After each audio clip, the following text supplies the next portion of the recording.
Welcome to the Nightcap. It's your girl, Carolina Sanchez, and it's Girls Night. We had enough fun with the fellas yesterday, hearing what they had to say about relationships and money. It is a complicated thing. They said it was very important, but it's not an issue, really, when you vibe. Whatever that means. All right, I want to go to the vibes at La Calle Tacos, and I've got Ramon here with delicious cocktails for us to try. What do you got? I got some micheladas, mango micheladas, classic mojito, or margaritas for all the señoritas. I love it. Margaritas for the señoritas, and they're ready to talk. And you're going to show me how to make some drinks later, right? All right, well, I've got the ladies here ready to opine on all things money and relationships. Let's get into it. Yeah, what's up for a nightcap? Chill, you know, kick back. What do you think is the most important thing in a relationship? Money. Money? I said love. Are you deaf? Both. The most important thing in a relationship, is it love or money or both? We're going to talk to the ladies about it. We've got Amanda Ferguel back in the building. Thank you. Next to her, we've got Mary Dean, also back. And of course, we've got Yvonne Guidry, the Spoiled Latina. All right, all different relationship statuses, so you guys have different perspectives, or maybe the same one. What do you think about the importance of money in a relationship? High, low, meh? It's so important. I think it's like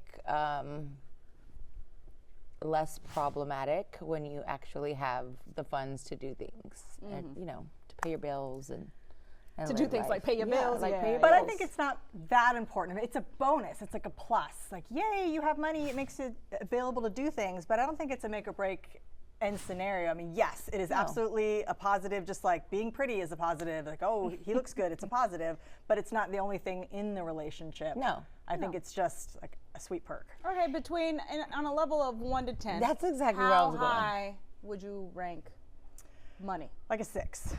6. Really? Interesting. Still above average. Yeah. Okay. Yeah, so I started my legal career doing family law, divorces for victims of family violence, actually, staff attorney for aid to victims of domestic abuse. And so one of the things I learned is that money is not everything, just like, you know, sex in a relationship is not everything. But when the people had money problems, it kind of was the spotlight on all the other problems. That's what happened. And so I think it's probably like that 80-20 rule.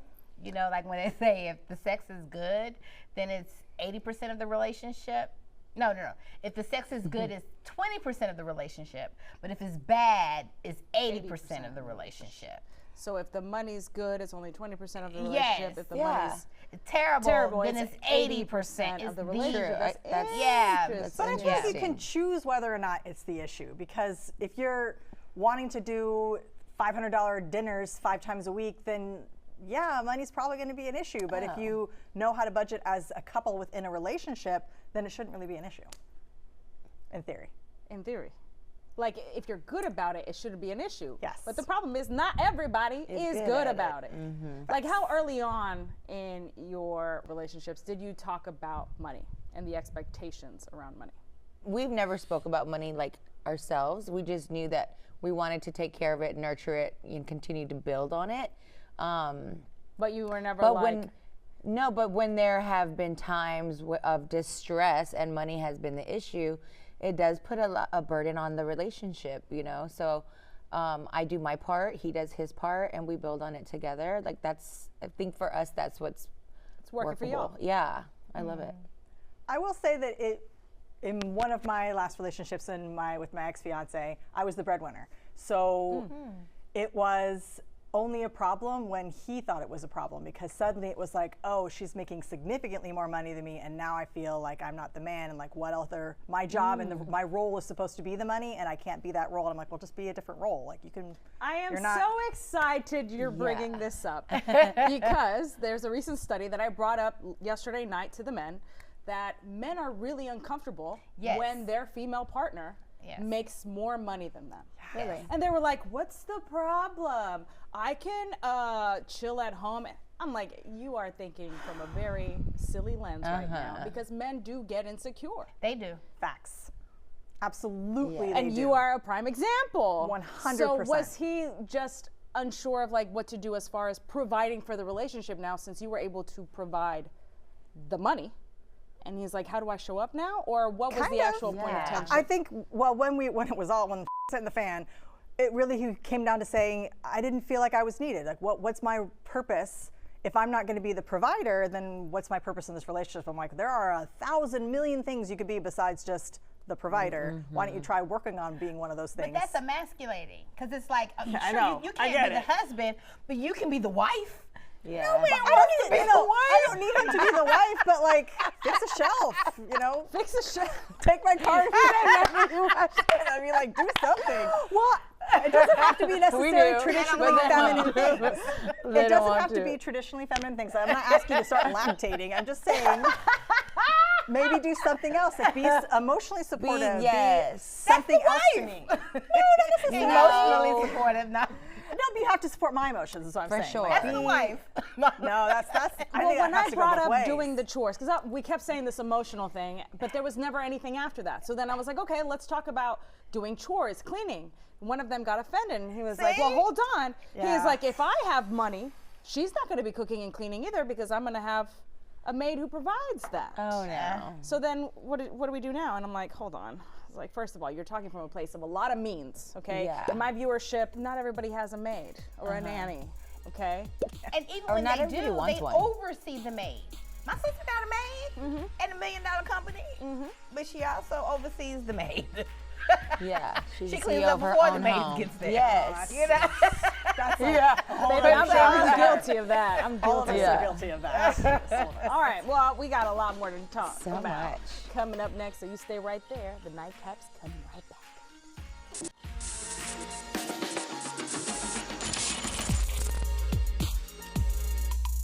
Welcome back to the Nightcap. We're talking about relationships and money with the ladies. We've got Amanda, Mary, and Yvonne.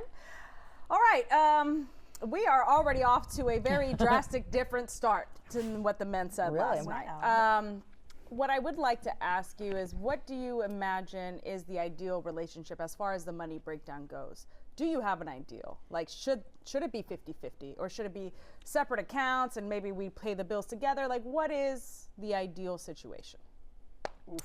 Ideal? Now we're talking hypothetically? Yeah, hypothetically. Hypothetically? Yeah, you don't have to say your own experience, but like what you think should work for most couples. Should work for most couples, most of America. 50-50. 50-50. Yeah, I don't mind that. I don't mind it. We don't do that at home either, because I'm like at probably like 30-70. But I do like taking care of my own things. You know, I like having money for my own things, to buy stuff for my son, buy stuff for my husband, buy things for my household. So I think that's, I don't know, it works for me like that. Like, I love having freedom of my own money and my own. But is that 50-50 or like percentage 50-50? So if I make 100,000 and my partner makes $1 million, is it 50-50, or is it a percentage of what we have? Because obviously if I make, let's say, like $1,000, then paying 50% of the rent, if the rent is $50,000, is a lot harder for me than if I make $1 million.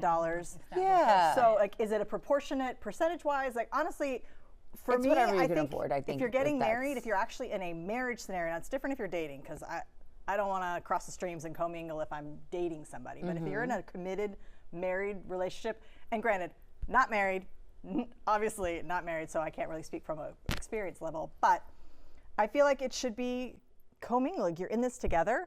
You're both bringing different things, so your money should be mingled. I do believe in some sense of separation also, but for the sure. major stuff should be combined.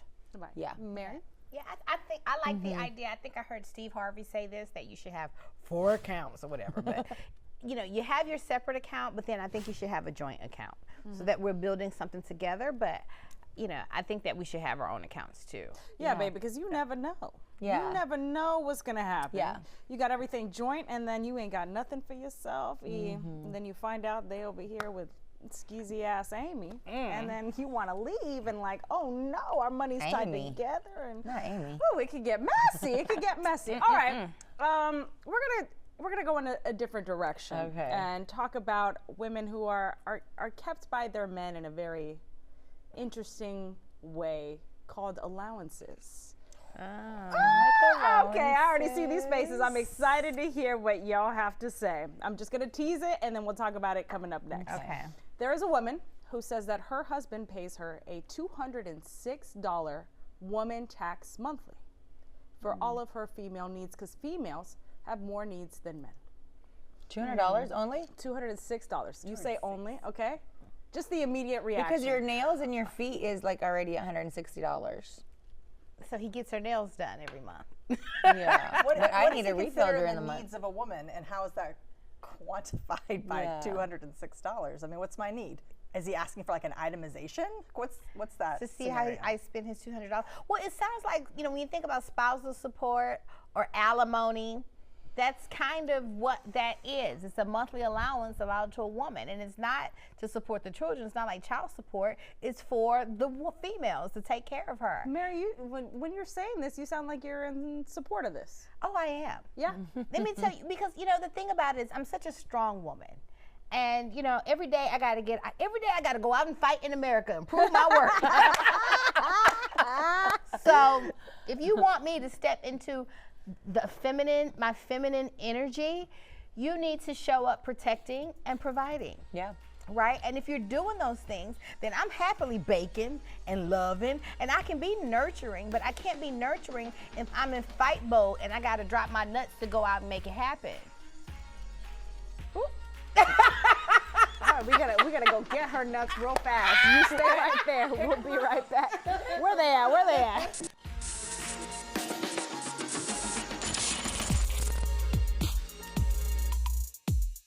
Welcome back to the Nightcap. We're talking money, and how it affects relationships. We've got Amanda, Mary, and Yvonne. And Mary, we found her balls. They're back intact. They're ovaries. They're Her ovaries. ovaries I are back. found out that they're ovaries. They're ovaries. Wait. But I think, you know, but when you're such Hold a on, Mary. Hold on. We ain't gonna bulldoze over this. You just found out that your balls are ovaries? they're really ovaries. You know, like I tell people, sometimes, you know, I'm such a strong We're trying to female. figure out. So sometimes you think, oh man, next to a man who's not stepping in his masculinity, I feel like maybe I'm the man, and it's really, really big. But then if I'm next to a real man, it's like, no, that's not a, it's a clit. Maybe a large one, but I love this analogy. Okay, Mary. Yeah, Mary. You brought up men protecting and providing. Yes. And you want a partner who protects and provides. Yes. What does that mean to you? It means where I feel safe. It means where, first of all, in the courting stages, you are financing the fun. Okay, your job is to find. If you can't pay for the fun, you don't get none. And The fella said there's no romance with no finance. I'm just saying, if you can't pay for dinner, if you So can't pay she's- for dates, if you think that you're above dating me and you're above all of those things, then that tells me when it's time for you to pay bills, you're not gonna want to pay bills. So the courtship, to me, is built the way that it is for our purpose, for me to ascertain whether or not you are going to protect and provide for me. And if you can't provide the fun, what makes me think you're going to provide the responsible stuff? Amanda, do you agree? Yes and no. I mean, I do. Yes and no. I do feel like there's a big element of that. Like, I don't want to be the man in the relationship necessarily, but I don't think that providing the fun has to be monetary. I think there's a lot that you can do. Okay, In you a want to take dating me to scenario. a park? You ain't take me to a park on the first date. Sorry, we're not going to McGregor on the first date. And I get now, I it, might because do- there are couples who don't, you know, who are not at that financial level, and they're still having fun and, you know, going to the Skipping in the park park. and doing stuff like that. However, I don't mind going to the park. That man's not for me. I don't mind going to the and I don't park, mind but going I to the do would park. like a nice meal at the park. Once we're at that phase, you know, but if you're trying to run me to the park on the first date, No. I'm gonna feel like you're just being cheap, sir, and I am not gonna be a cheap date for But you. what I'm if he sorry. does have money and he's just trying to figure out where you're at? Like, if you're okay if your with job, that. if your role is to protect and provide, then I think you need to be putting your best foot forward. And so if you're going to start playing games with me because you're scared somebody's going to, you don't have enough emotional intelligence to know when someone is manipulating you or not, I'm sorry. I pray every day. Okay, all day. Me and God got it like this. And so my ancestors ain't gonna let you get too close if you don't mean me no good. Okay, we're gonna switch gears to being in a committed relationship, and the man is paying his partner $100 weekly allowance to cook and clean. What are y'all's thoughts on that?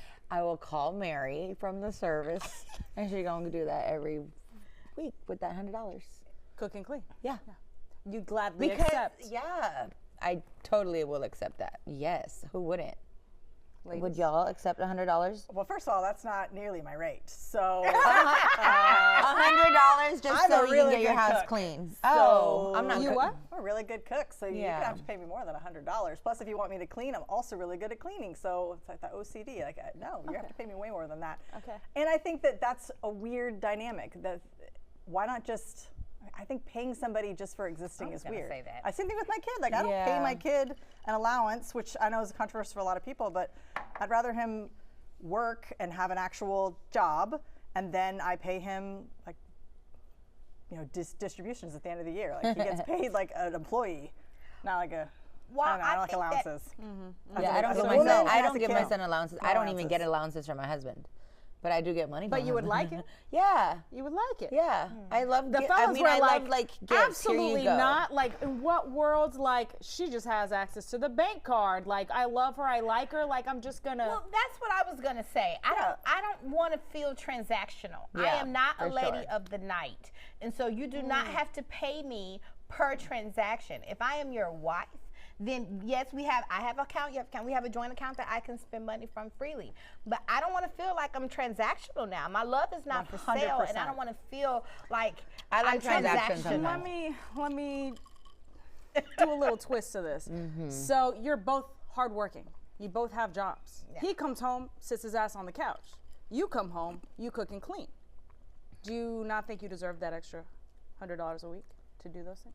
Or you could just hire somebody and make that the transaction, so that I'm not equated with cooking and cleaning, and Yeah, that's but all you he's see me giving as it then. to you so that way you can call the maid service to do it. He's busy doing something else, but he's going to give it to you so that way Like, you I'm can not get busy doing taken care something of. else. I don't know. Yeah. I mean, I just Well, feel like it makes it too transactional. I work from home, and so for me, I would accept You're- that. I'd be you're like, fine here you with go. it. Yeah. Yeah. But we've been together for so long, and it's not a. It ain't an It issue. ain't an issue. I love doing things for him. He loves doing things for us, and we're good. But I mean, I would take a little You bit like more. it? I love it. Dash. Take some more. Take some more. All right, coming up next, La Calle Tacos is in the building, and baby, these margaritas. Mary Dean already had 2 of them, so you know they good. You stay right there. We'll be right back.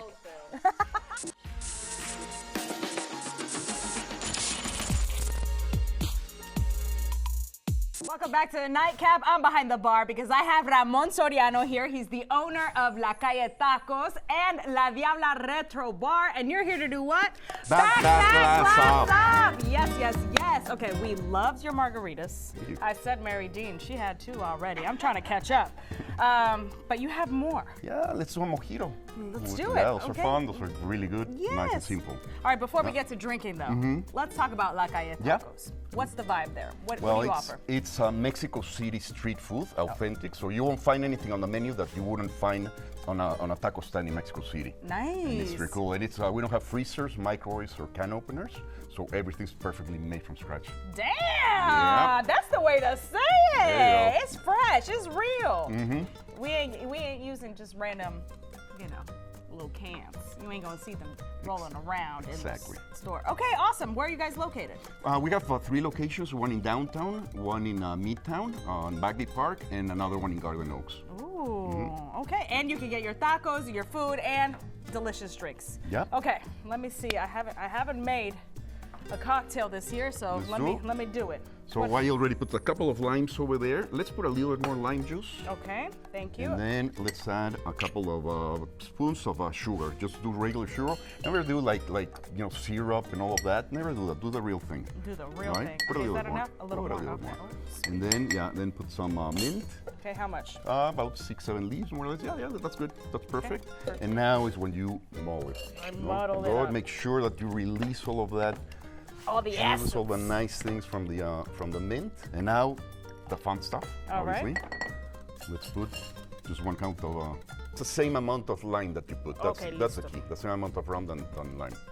Awesome. Yeah, let's put some ice, fill it up. Nice. Any seltzer water Alrighty. will do. You can add some also, like some fresh mango. Oh, there we go. Yeah, Okay. is that simple and That's delicious? simple. I love it. Oh, look at these thirsty ladies already walking up. I haven't even had a sip. Oh, We're that is drinking. good. I love it. All right, looks so I'll easy make to some make. for y'all in a second. All right, before we go, how important is money and relationships? It's 80-20 rule. I love it. I'm going to be applying it all the time. Okay, all right, you heard it here from the ladies tonight. Cheers to you. We'll see you guys next time. Cheers.